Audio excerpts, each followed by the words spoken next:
Welcome to Japanese History for Everyone, where we're going to take another deep dive into 2 of Japan's female leaders. This is unfortunately the last video talking about Japan's female leaders, but at the end we'll talk about going forward what we can take away from this series.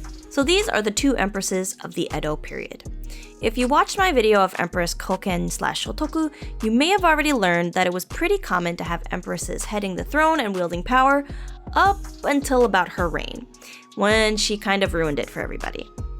As a general practice, it was decided that there would be no more empresses leading Japan as regents or otherwise, and they pretty much held on to that for about 1,000 odd years. But the truth is, none of the emperors of Japan during the Edo period, besides Empress Meisho and Go-Sakuramachi, had any real power.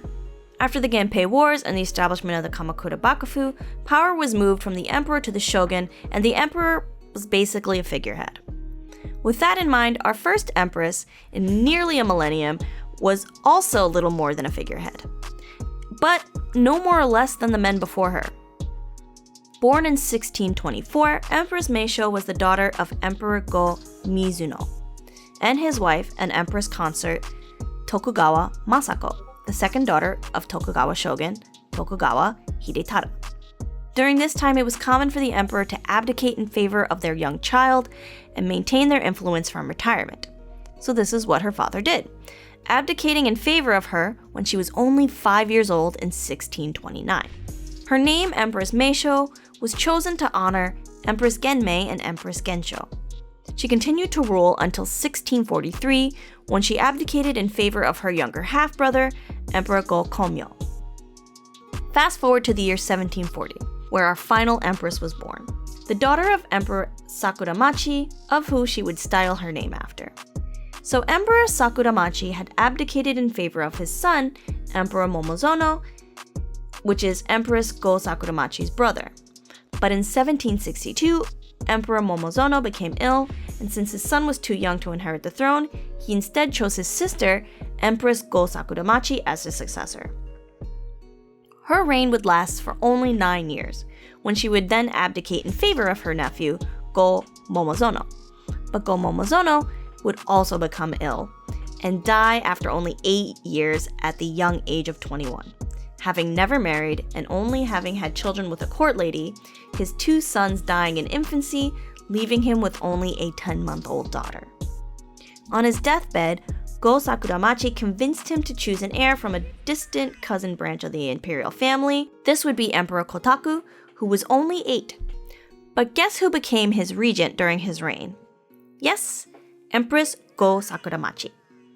In good news, however, Princess Yoshiko, who was the 10-month-old daughter and only surviving child of Go-Momozono, would become Emperor Kotaku's wife.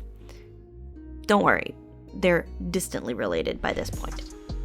And yep, this was Empress Go-Sakuramachi's idea as well.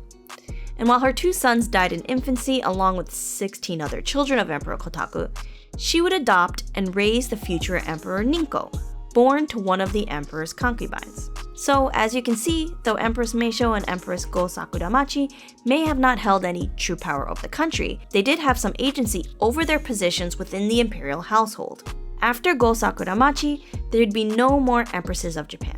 But to be fair, the Tokugawa Bakufu also didn't last much longer either. During the Meiji period, the emperor system would be completely revamped, barring women from not only inheriting the throne, but from holding any political power altogether.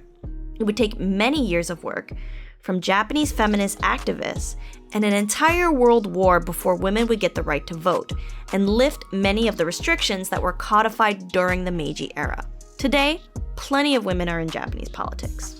But when Emperor Akihito had no male grandchildren, it still caused an uproar. Japan was debating whether or not the laws should change to allow women to inherit the throne, because at that time, Princess Aiko was the only daughter of the heir, Emperor Naruhito. But then, a young male heir was born, not to Emperor Naruhito, but to his brother, Emperor Fumihito, and the whole conversation disappeared overnight. But with the entire imperial household riding on the shoulders of one 14-year-old boy, it's hard to say what the future holds. Maybe he will only have daughters. Maybe this conversation will come up again in 100 years. But perhaps focusing on the emperor system misses the point.